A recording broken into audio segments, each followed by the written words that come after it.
Vulcan. An alien sci-fi romance. A Tale in the Colony series. Written by Demelza Carlton. Autonarrated by AI Charlotte from Google. Romance again? You can't be serious. Didn't we do that theme last month? Sunita exclaimed.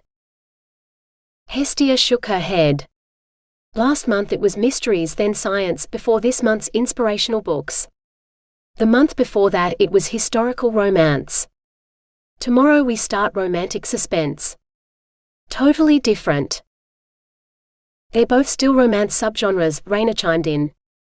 Stars, there are enough of them to just run romance every month, and readers will borrow them. Everyone wants a little more love in their life, even if it's only the fictional kind. The fictional kind are always better than real life. They don't leave hair in the shower, Sunita said. So why are you complaining about having romance again?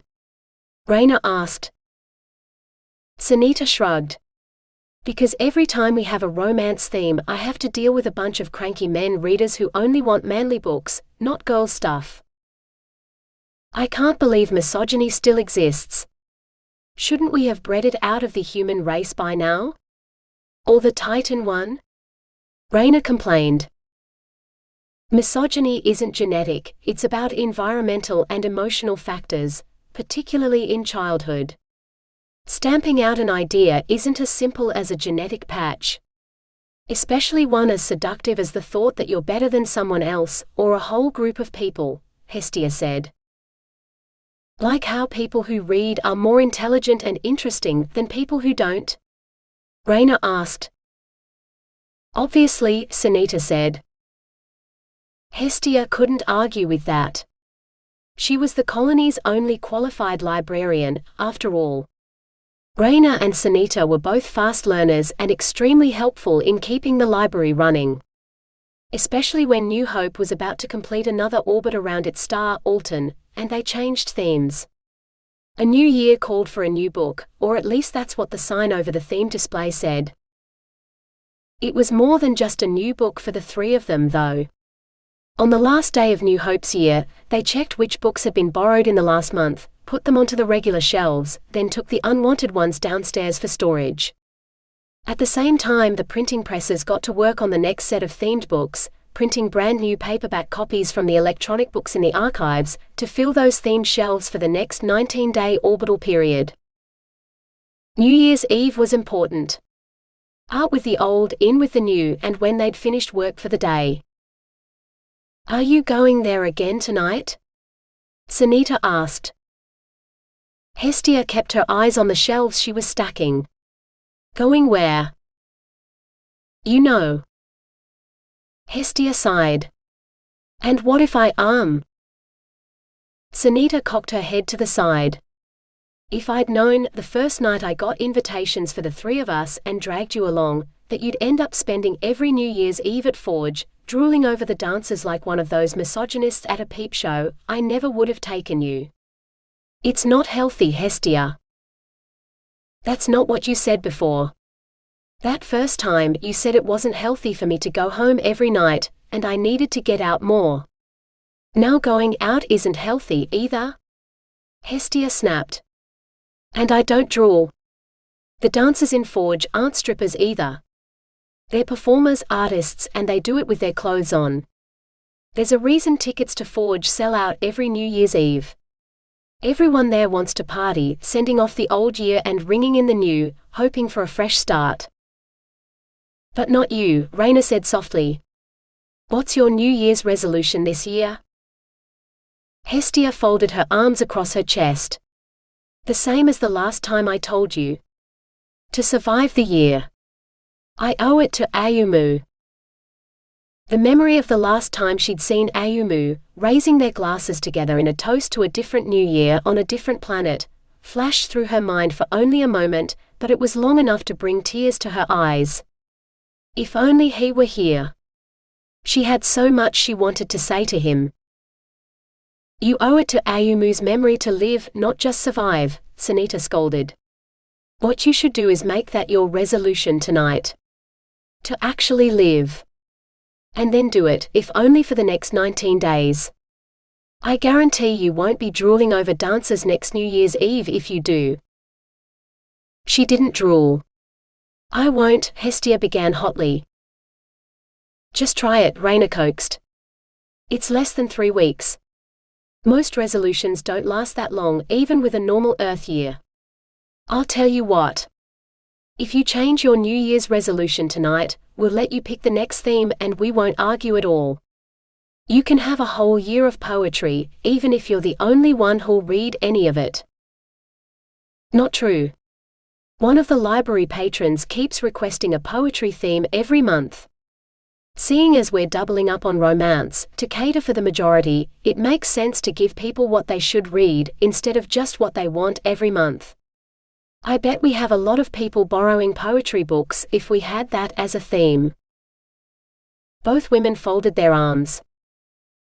Make a new resolution and we'll see, Sunita said. Hestia knew when she was beaten. We'll see, she echoed. A new resolution wasn't so hard.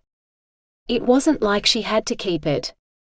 If they'd asked her to stay away from Forge, she wouldn't have agreed, but this, maybe. Maybe. In the darkness of Forge, after the dancers left the stage, with a drink in her hand as they counted down the seconds, then she could make her decision. And not before. Vulcan set the video to replay from the beginning. Something just wasn't right.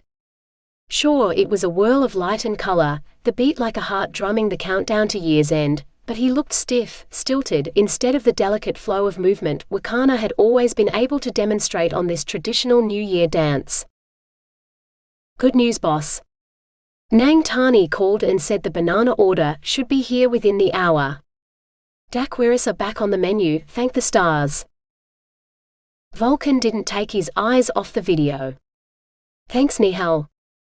Can you take a look at this? It's missing something and I can't work out what. Nihal oozed around the desk, she was full-blooded Jinn so she could do that, and peered at the screen. After a long moment she said, well, it's flat, boss, that's what it is. If you want people to fall asleep during the performance, it's fine, but if you want them to celebrate the new year, you need fireworks. Vulcan stared at the screen, then flicked his fingers. On the video, a light show erupted around the dancers, one that hadn't been there last time he watched the video. It still wasn't enough though. You ever get tired of celebrating the new year? He asked. This would be his 19th New Year's Eve party in the colony, one for every academy dancer who'd died. He'd left Wakana till last because he knew he couldn't do her favorite dance justice. He looked dead. Nihal grinned. Yep. About an hour or two after midnight, every time. When the show's over, right after I call for last drinks, everyone starts heading home, and I can see the end of my shift. Until then, I'll be the life of the party, keeping the drinks flowing, while you deliver another performance that'd make your academy proud. The Alba Academy of Dance was no more. He was the last one left. Yet energy and art never died, it stayed in the universe to inspire new forms in the future.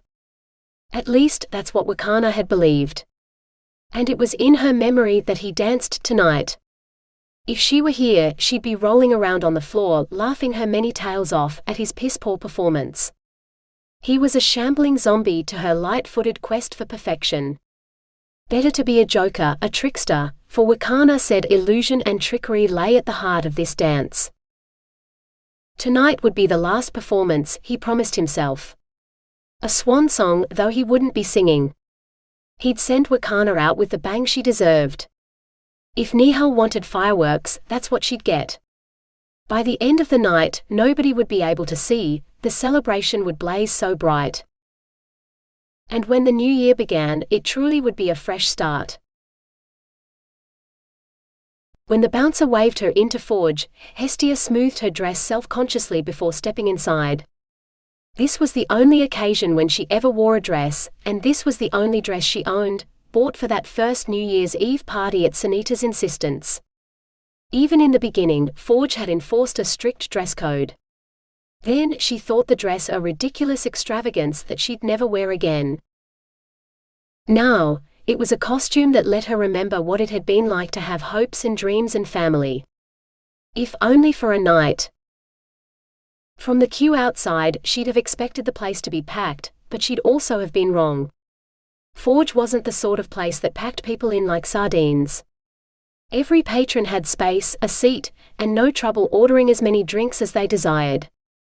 Or as many as they could afford, which was far more than Hestia's meager librarian salary allowed for, judging by the number of patrons who passed out at every party. It was an exclusive bar, and its New Year's Eve celebration even more exclusive still. She still couldn't believe that they accepted her application for an invitation every time. Yet here she was, breezing between the tables to the bar, her skirt swishing around her with every step. The bartender greeted her with a wide white smile and, "The usual?" Hestia nodded. The bartender leaned forward. "Might I suggest switching the strawberry daiquiri for a banana one? We've had to use flavor syrups for all of them until now, but tonight we have real bananas." Hestia's mouth watered. She hadn't eaten a banana since she left Earth. Maybe having a different drink would be enough change to satisfy Sunita.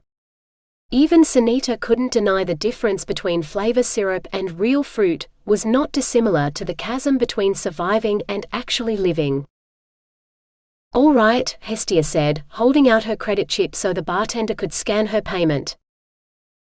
The payment processed as Hestia knew it would, and the girl behind the bar promised to bring them out to her when they were ready. "Only the daiquiri now. The other one later," Hestia said, imagining both drinks arriving together just as the show started, when she'd have no choice but to drink the second one warm instead of chilled when she'd finished the first. The bartender nodded. "Of course. Not until the show is over." It was Hestia's turn to nod, letting the relief relax her. All her life people had ignored her, getting things wrong and insisting it was her fault, so she'd given up complaining, but the staff in Forge treated her differently. That's why she kept coming back. For one night, they made her feel like she mattered, instead of being a nobody who hid in the library and read books the rest of the time. As she slid into her seat at the table on the balcony closest to the stage, she finally allowed herself to relax completely. She'd made it on time early as the show hadn't started yet, but close enough to starting time that they'd already turned the lights down. A pity, because if there'd been light enough to read, she would have pulled out her book. Oh, she had access to every book in the database from her tablet, but it just wasn't the same as turning real pages. "Your drink, ma'am." Someone set the cocktail on the table, then left. Hestia wrinkled her nose. Really, they thought she was old enough to be a ma'am and not a miss? She pulled the oversized glass toward her and sucked at the straw. She nearly moaned as the sweet frozen nectar hit her tongue. Best daiquiri ever. The servers could call her whatever they liked, as long as they served this sort of ambrosia. She wished she'd ordered two. Hestia half rose from her seat, ready to go back to the bar to do just that. A deep steady beat rose from the floor, vibrating through her feet as it filled the bar with the thumping sound, silencing all conversation. Hestia found herself perched eagerly on the edge of her seat again, awaiting the show. The drumming heartbeat quickened, until it beat as fast as her own thrumming heart. That's when he appeared, in the center of the stage. Vulcan, the star of the show. Then the drum beat once more and he dropped, spread-eagled on the stage. Hestia fancied her heart stopped at the sight. Then slowly the beat started up again, more performers appearing in a circle around him, almost by magic, until there were 20 of them on the stage. No, 19. No, Hestia tried to count, but then the dancers began to move and she had to give up as they spun and whirled, merging and parting, never still. Until he moved. Like a corpse arising from the grave, stiff and jerky, until he stood tall above the other dancers, who rushed at him. One moment they were all in a huddle in the middle of the stage, and then they vanished, so he stood there alone in the spotlight. Not that Hestia would have noticed anyone else. The music shifted, and so did he, becoming the swift creature that sniffed at the crowd, hunting for something, before he whirled like the other dancers had, revealing his tail. No tails, Hestia thought, as the man flew about the stage as if gravity could not hold him. Her breath caught in her throat. From corpse to fox to swirling stardust, he became her entire galaxy, pulling her very soul into the singularity at her core. When he'd first started to dance on stage, Vulcan had been told to ignore the crowd. He danced for an audience of one. When he stepped out onto the stage, he only needed to lock eyes with one person, and that was who he danced for, until the song ended. Never mind if it was a stranger or the one he loved most, no one else mattered, except his one connection in the room. He'd since learned that it was better to make several connections over the course of his set, for the more people he charmed with his performance, the longer they stayed, and the more money they parted with. Tonight he danced for Wakana, whose spirit he hoped would be somewhere in the audience, but he knew he danced for the living too. So after he'd crawled out of his illusory grave, he looked up. And there she was, like every other New Year's Eve, perched on the edge of her balcony seat, gripping the railing like she was ready to jump down and join him. Yet something in her gaze buzzed with life, humming through his body like he'd touched an electrical main. Vulcan grinned and sent his power out right to the edges of the stage, where the 19 shadows of Academy dancers burst into illusory life for one last show. Music ran through his veins instead of blood, and it was like the exhilaration of applause on opening night when the full cast took to the stage. Until the music approached its final bars, and Vulcan knew their time was done. Yet he was the one to vanish, yielding the stage to the shades of the dead, brilliantly lit and dancing as they had in life, until they took their final bow to tumultuous applause. One blink and the stage was empty, amid gasps from the audience. Then the lights glowed into life again, dispelling the illusion, as the servers marched out among the patrons to take drink orders. Nihal, the general of this small army, stood at the bar pouring champagne. Or perhaps it was colony-created sparkling fizz, it was hard to tell the difference without tasting it. Not that he'd touch the fizz, tonight called for real champagne, to drink to the end of the academy, and whatever new start he decided on for tomorrow. Vulcan showered quickly, dressed in his bar blacks, then headed for Nihal. She had his drink ready, as always, an icy jug of water he wanted to down in one gulp, though it usually took several, but his gaze lingered on the fizz. "Do we have any of the champagne on ice tonight?" he asked. A sharp nod. "More than usual. None of the high rollers have ordered any yet. We're doing a good trade in Daquiris though, we may run out of bananas tonight." He nodded. "I'll order more in the morning. Or the afternoon. Whenever he got into the office tomorrow." Tonight he wanted to stay a while. The end of morning meant living again and toasting the new year properly. He jerked his head toward the stage. "What's the single girl on the balcony drinking?" Nihal's eyebrows rose. "You're in luck. I was just about to send someone over with her glass of fizz." "Perfect. Don't bother." He busied himself behind the bar, setting out an ice bucket and 2 glasses, before digging out a bottle of champagne.